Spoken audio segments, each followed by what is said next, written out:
Good morning sa lahat. Pasensya na po kayo sa boses ko.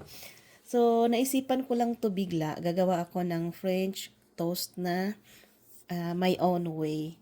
So, meron lang ako ditong, dahil wala akong milk na, yung milk na palagi namin ginagamit. So, ito na lang ang milk na gagamitin ko. So, yan. Tapos, meron tayong cinnamon powder. Then, meron tayong 4 na eggs.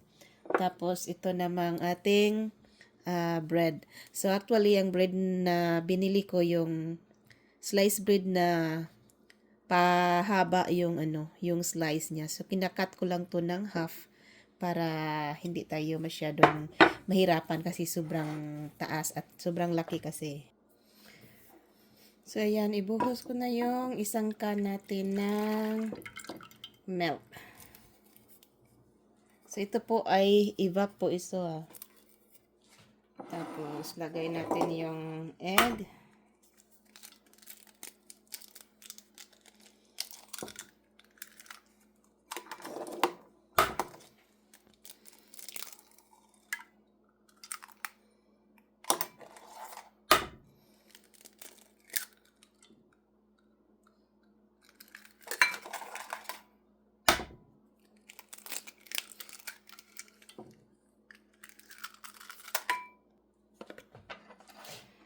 So, maglagay tayo ng cinnamon powder.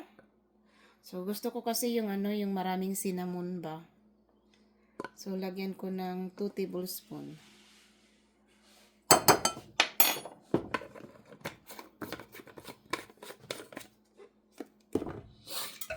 Tapos, haluin lang natin.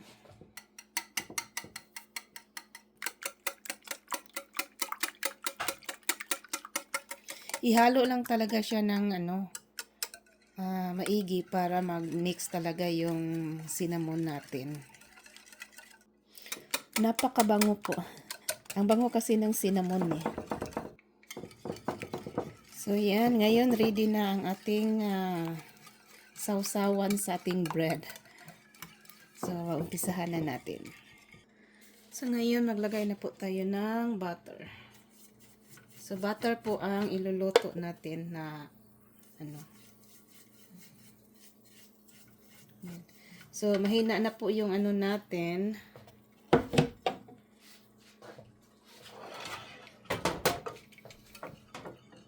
So, dahil manipis po ang natin, yung bread natin na ginagamit, slice bread kasi ito.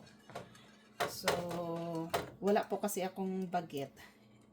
Wala kasi sa plano na magluto nito. So, hindi ko siya binababad. Pero kapag baget po yung ginagamit ninyo, ibabad nyo ng mga ilang segundo kasi para ma-absorb ng bread yung ginawa natin na sausawan niya. Kung saan natin ilagay yung bread bago natin iluto. So, ito na po. Yan.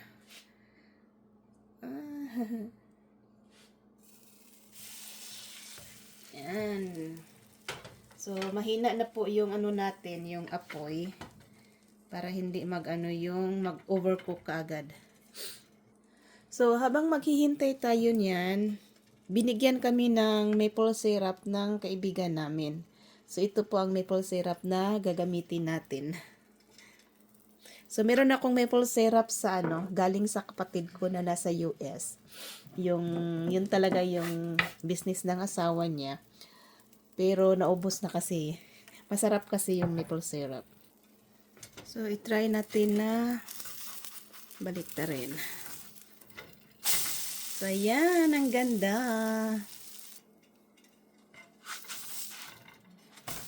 So, ayan. Ang ganda po.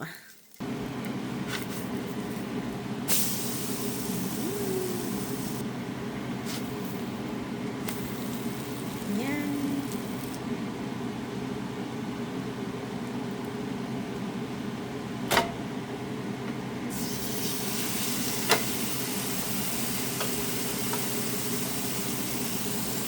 So, ito, meron tayong natira. Takpan lang natin to tapos ilagay natin sa fridge. Kasi magagamit to natin next time.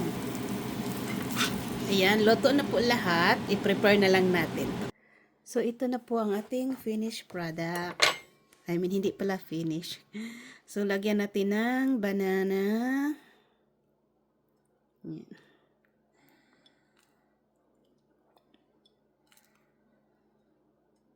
Yan.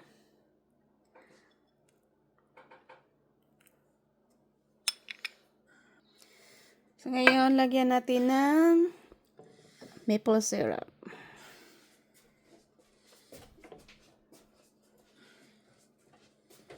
So, gusto ko kasi yung yung maraming maple syrup talaga.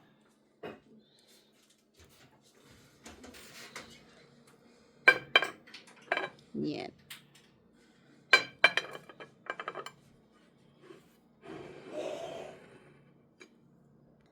So, yan.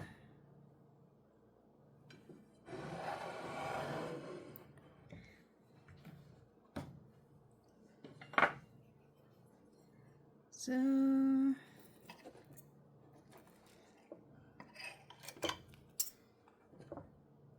natin ang banana. Ang ganda po. Yan, ang sarap. So, crunchy ng yung outside. Very,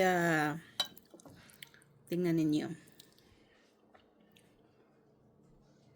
So, ang sarap po. Yan, maraming salamat.